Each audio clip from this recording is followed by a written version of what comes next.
Anemone is directed by Ronan Day-Lewis and written by Ronan Day-Lewis and Daniel Day-Lewis. They are a father and son team. This tells the story of Jem Stoker, played by Sean Bean, who visits his estranged brother Ray Stoker to ask him to come home. The movie runs for 121 minutes, and it's a psychological drama film. Some might find this movie very slow going. They might not understand the metaphors, but the message behind it is basically a father-son relationship. The latter, that Ray Stoker was in the Irish Army and going through PTSD, but not going home, staying in the cabin where he is. He's basically a hermit. He's a recluse. He doesn't want to deal with anyone, do anything, goes about his day, gets up, chops wood, runs, jogs, and kind of comes home, eats, goes to sleep, does the whole thing over again. Then you have Sean Bean's character, Jem, who is his brother. And they also have a kind of strained relationship as well. But the way this film is written is really fun. The dialogue aspect to how Daniel Day-Lewis delivers his lines and how the camera just stays on him as he's delivering his lines is so well done. Not only that, this is Daniel Day-Lewis's return to acting after he retired once again after starring in Phantom Thread in 2017. The acting, phenomenal. Amazing from start to finish. Cinematically, very well done.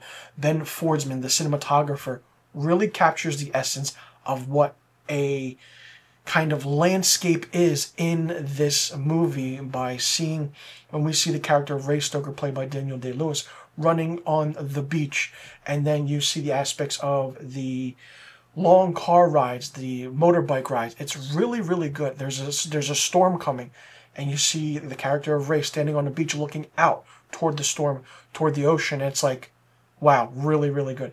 There are scenes where people go like, what the hell is going on? What the hell is happening?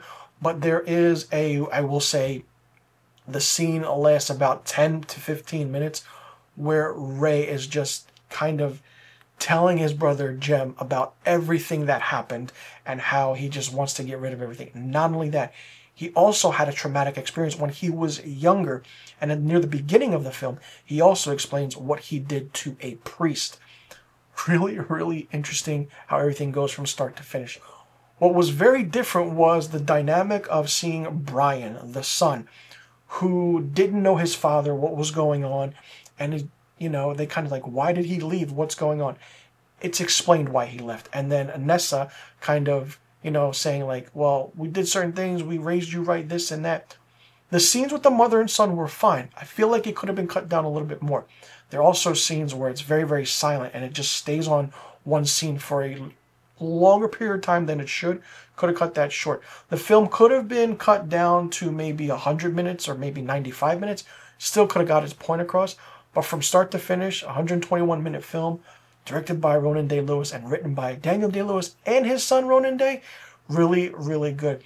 This will be nominated for a slew of acting awards. I will say we could see it be nominated for Best Picture, maybe Best Director, definitely Best Actor for Daniel Day-Lewis, and maybe Best Supporting Actor for Sean Bean.